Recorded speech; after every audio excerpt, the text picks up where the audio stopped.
Hello and welcome to this webinar on nutrition, health and diet diversity. I'm Dr. Andrew Chappell. I'm the head coach of ProPrepCoaching and I'm going to be talking about this particular topic today. Now, listen guys, if any of you find this information useful and you think that we can help you in any way at all towards your training and dietary goals, then please don't hesitate to get in touch with us after you've gone through this particular webinar. Now, before we start this session, I think there's a number of questions that I think are worthwhile asking yourself. And you can pause the video and you can spend 5 minutes just having a little bit of a think about this. But the questions you want to really ask yourself are you an athlete? How does an athlete eat? How diverse is your own diet? So how diverse is the different food groups that you have in? How many different food items? And what could you do better with your diet to potentially enhance performance? So pause the video and have a little think about that. Okay, so hopefully you had a little think about that and you've come up with your own particular questions which have set you up for this particular session.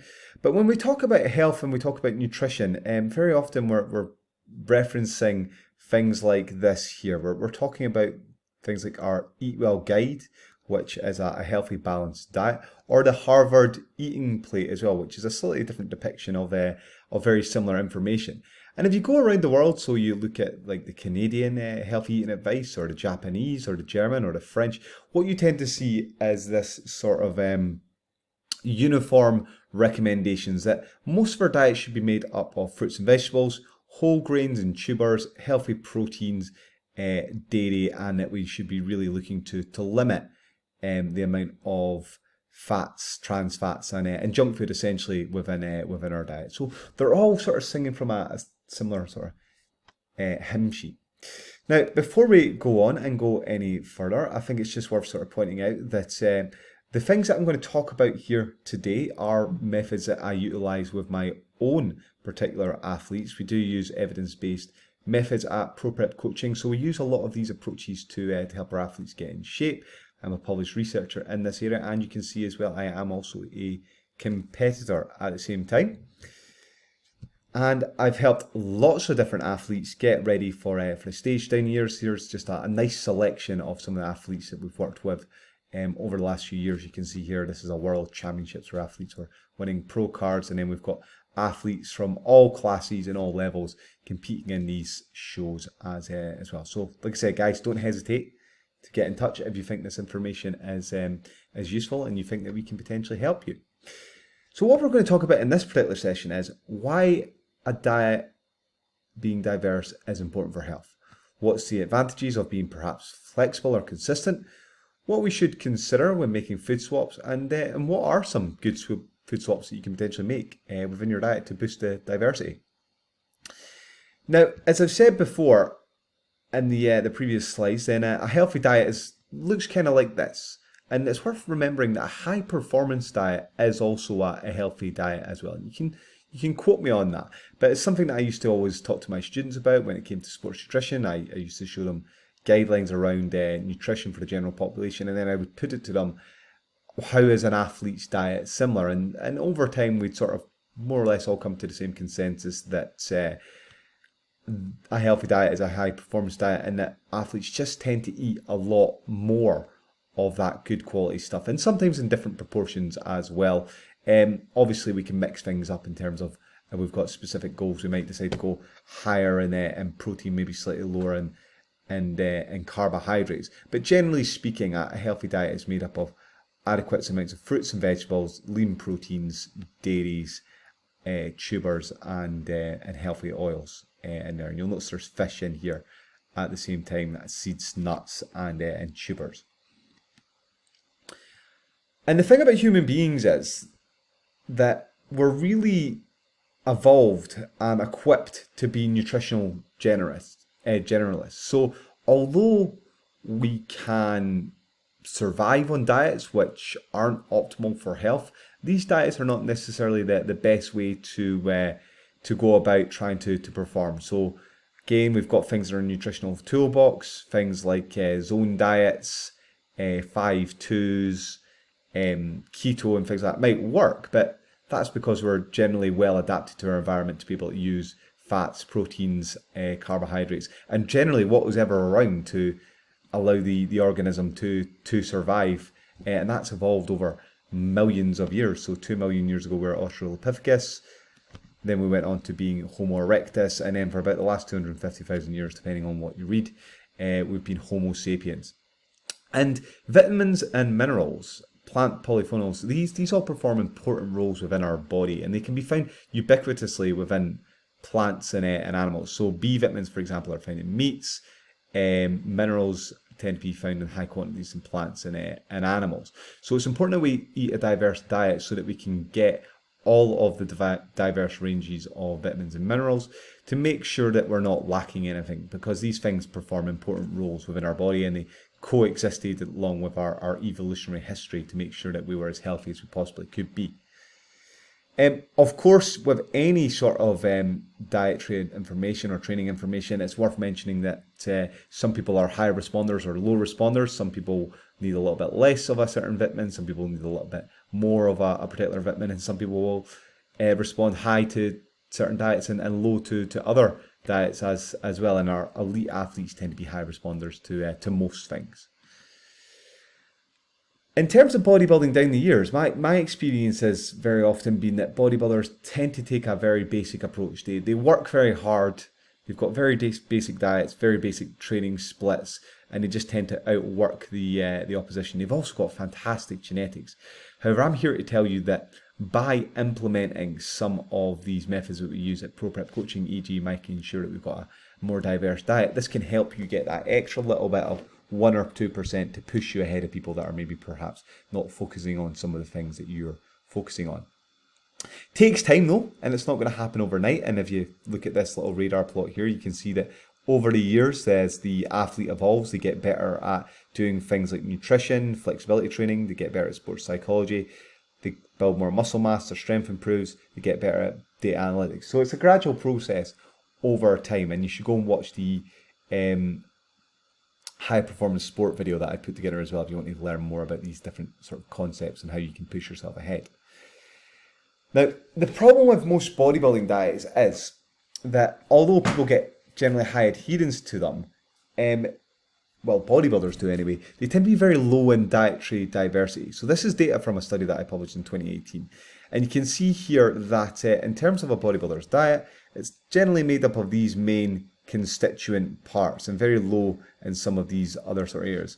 15 food items is very common for a bodybuilder to consume, and then by the end of their competition preps they can be on as little as 9 food items. So it's not a particularly diverse diet, and if you look at this composition here, this is actually 9 food items, and a lot of people would really struggle to follow a diet like this for 20 odd weeks. But you can see how if you just ate the same things all the time, how you might end up being in a position whereby you are potentially lacking in certain nutrients by the end of it. This particular diet, for example, doesn't look particularly high in minerals, nor does it look particularly high in things like iron or omega-3 fatty acids. It's just completely lacking in those sort of things from there.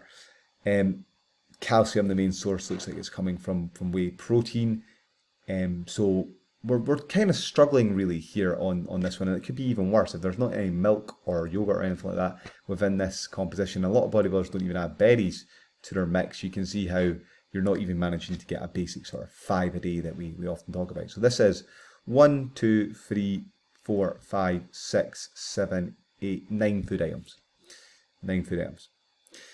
And the problem with these diets is that, again, they tend to be lacking in vitamins and minerals, phenolic compounds, so all these colourful compounds, so low in antioxidants. They tend to be low in fibre, low in palatability. Boredom can be an issue. People can become nutrient deficient, so they can become immunologically compromised, you get poor recovery. That impacts performance, and multivitamins are just not going to cut it, guys, because some of these multivitamins are just not absorbed quite as well as the nutrients that you're going to get from fruits and vegetables and a more diverse diet. So a lot of problems with these types of diets.